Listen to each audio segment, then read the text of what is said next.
snuggle down in your warm, soft bed and take a deep breath in through your nose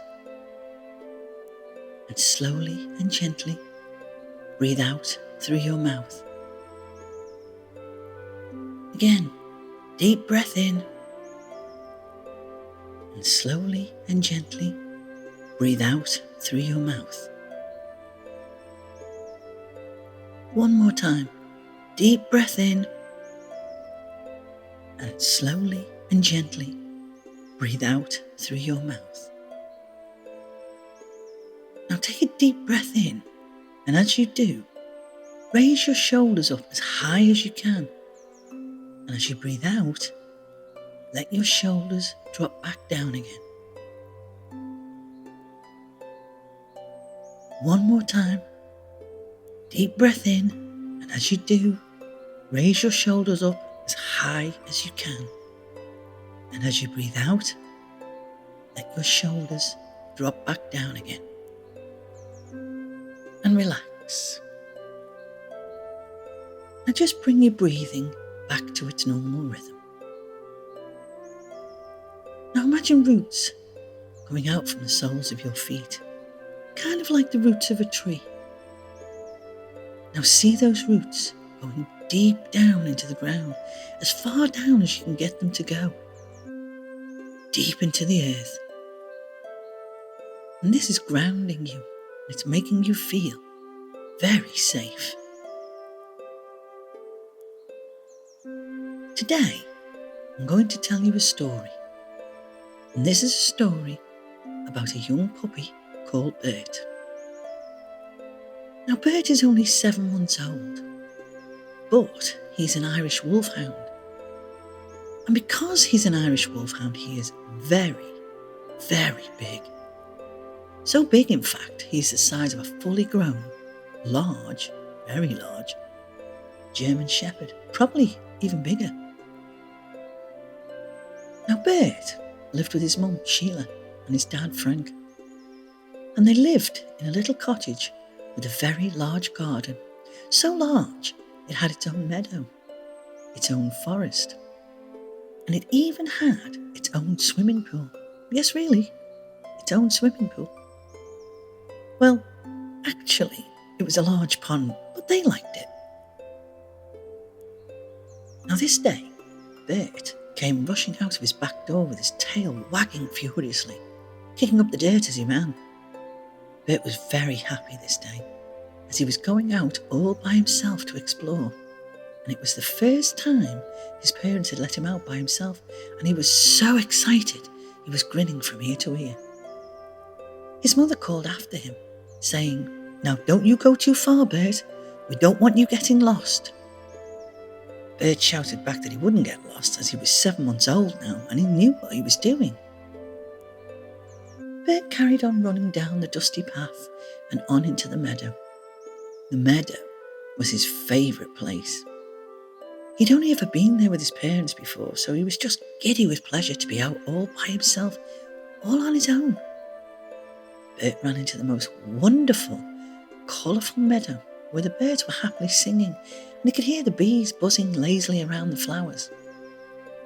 But he kept away from them though, because one day he decided to play and chase the bees.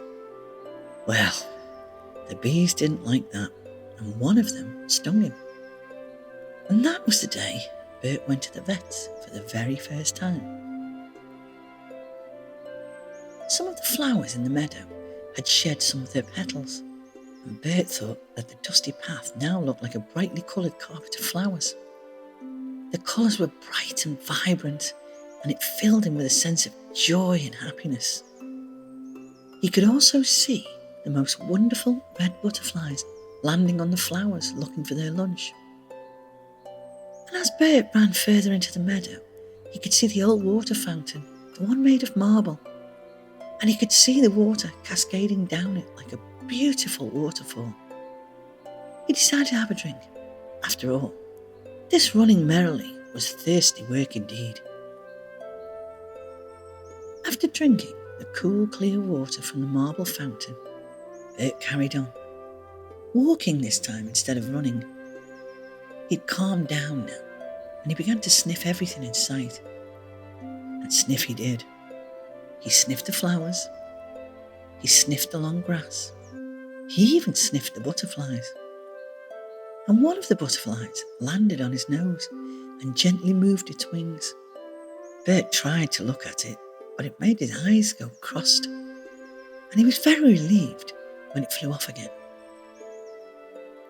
Bert carried on, going his way, just walking along the dusty path, quite happily, when he noticed something moving up ahead of him. He didn't know what it was, so he went to investigate. And as he got closer, he realised that it was a rabbit. A very beautiful silver grey rabbit. So Bert decided he would go and play with the rabbit, but the rabbit got very scared because he could see a dog rushing towards him.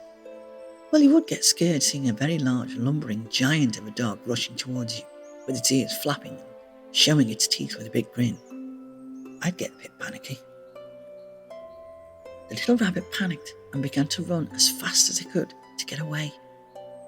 Bert thought that this was a game, so he decided to run faster too. The rabbit, now alarmed, ran even faster until it came to a hole in the ground and then dived deeply down into it. This was a rabbit hole and it led through to underground tunnels. But it wasn't the little rabbit's home, so it got a bit lost. So it just stopped and it stayed in the tunnel, thinking that the big hairy dog wouldn't find it. But the big hairy dog did find it. Bert, now being overly excited, still thinking that this was a game they were playing, dived into the hole too, but oh no, he got himself stuck. He tried to go deeper into the hole, but that made it worse. He tried to pull himself out, but that was even worse again. And he was going deeper, and he was stuck fast. Now, the little rabbit, who was also in the hole, was very scared indeed, because all it could see was Bert's big hairy face and sharp teeth. The little rabbit thought that Bert wanted to eat it, and he didn't know what to do. So the little rabbit started to dig with his little paws, trying to find another way out. It dug and it dug, faster and faster, until eventually it broke through the surface and was free.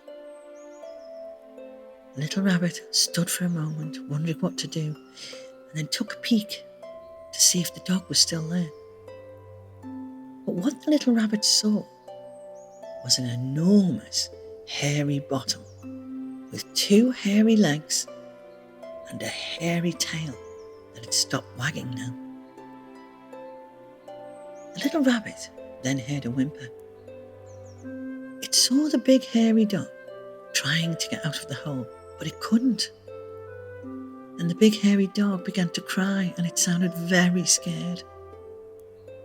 The little rabbit was about to run away home, but the sound of the hairy dog crying made it stop.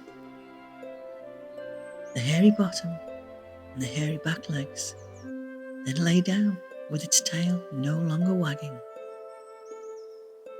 The little silver grey rabbit stopped and spoke to the hairy dog. Are you okay? She asked, because the little rabbit was a girl rabbit. The big hairy dog gave another scared whimper. So she asked again, Are you okay, big hairy dog? Bert stopped whimpering and said, No, I'm stuck and I can't get out of this hole, and I'm very scared. I want my mum to come and help me, Bert said to the little rabbit. Well, she doesn't know where I am. Please, will you help me?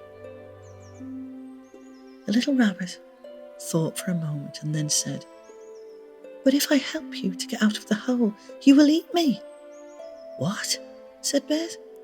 Of course I won't eat you. Why would I want to eat you? I only wanted to play with you. Bert gave a muffled sigh and said, We live so far away from everything, so I don't have any friends. I thought that we could be friends. I'm sorry if I scared you. I didn't mean to." Bert gave a little whimper again, and he sounded ever so sad. The little rabbit thought for a moment, and even though she was still scared of the big hairy dog, she knew in her heart that he wouldn't hurt her. So she said, "Okay, I will help you get out of the hole." "Oh, thank you so much," said Bert. The little rabbit went to where Bert was really stuck, which was so close to his head and his big scary teeth. But she began to dig anyway. She dug and she dug, faster and faster, harder and harder, until finally she had made enough room for Bert to wriggle out of the hole. Bert exploded out of the hole and was so happy to be free. He had been very scared, and he was covered in dirt and grass. It was all over his face and in his ears. It was even up his nose. So he gave himself a great big shake, and he shook off most of the dirt, but he knew his mum would make him take a bath when he got home. She would definitely not let him walk on the carpet she was cleaning when he left earlier, and she would definitely not let him eat his dinner until he was all sparkly clean again. Bert turned to look at the little rabbit, and what he saw made him give a great big lopsided grin. The little silver grey rabbit was the most beautiful creature he had ever seen, and she had the kindest smile and the most amazing blue eyes. He'd never seen a rabbit with blue eyes before. "Thank you so much for helping me," he said. "My name is Bert, and I am 7 months old. What's your name?" "My name is Lucy, and I am 7 months old too," she replied. Lucy looked at the giant hairy dog and saw nothing but kindness in his big brown eyes, and she realised that she wasn't afraid of him anymore. Just then, Bert heard his name being called in the distance, and he knew that it was his mum.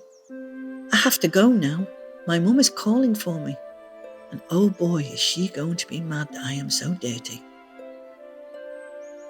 Bert looked at Lucy and said, "Can we be friends? I would really like to play with you next time and not scare you." "Of course we can," said Lucy. "I would love to be your friend and go on adventures with you." Bert said, "Well, how about tomorrow then? Say just after lunch." "Great, I will be here," said Lucy. And with that, she waved goodbye and she hopped off home. Bert was so happy. He'd made a new friend. And even though she was scared of him at first, Lucy trusted him enough to help him. Bert thought she was a very, very kind little rabbit. Then Bert turned and dashed off home to his mum and to his dad, feeling so very happy, and to tell them all about his new friend. He couldn't wait for tomorrow to see Lucy again and to go off on an adventure with her. What fun they were going to have together. But now, having listened to this lovely story, you are feeling very sleepy.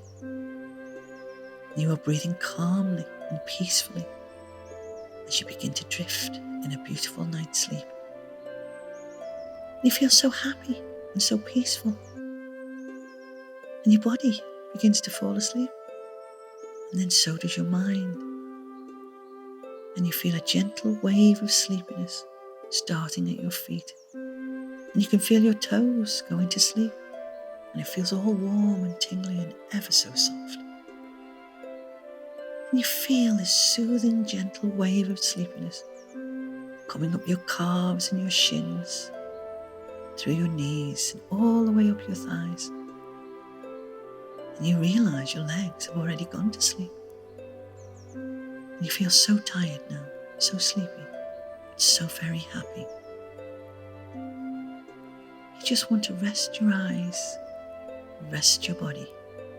And This beautiful wave of sleepiness travels all the way up your body and all the way down your arms and into your hands, making your body feel very, very heavy, very, very tired, and very, very sleepy.